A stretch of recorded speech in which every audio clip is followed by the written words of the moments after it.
The last key lesson I was talking about is karma is not vengeance.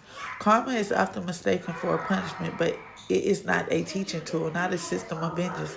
For example, one's death might be a consequence of their own actions, but the person who caused their death is responsible for their own actions, not the karma of the deceased.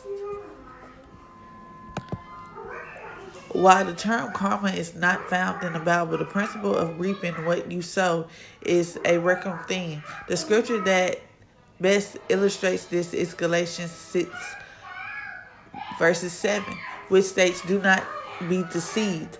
God is not mocked, for whatever one sows, that will be also reaped." The principle is applied to life in this world and beyond, corresponding with karma, multiple life cycles, by suggesting a single life followed by judgment.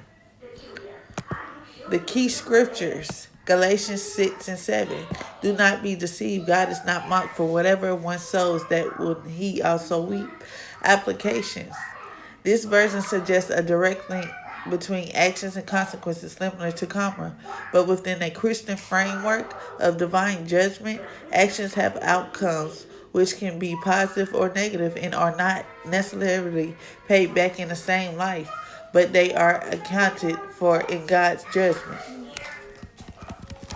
Related to biblical concepts, sowing and reaping. This is a broader biblical principle that underlies the concept of Galatians 6 and 7. It is found in several passages, such as 2 Corinthians 9 and 6 and Luke 6:38, and reinforce the idea that actions have consequences. The next concept, vengeance is the Lord. Romans 12 and 19 states, "Do not take revenge, my friend, but leave room for God's wrath. For it is written, it is mine to avenge. I will repay, say the Lord."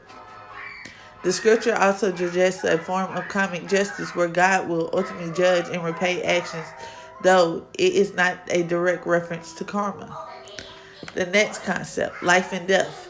Deuteronomy 30 and 19, present a fundamental choice between life and death, blessings and curses, which highlights that our choices have consequences much like principles of karma, but ultimately the outcome is determined by one's relation with God. Key difference from karma, time frames.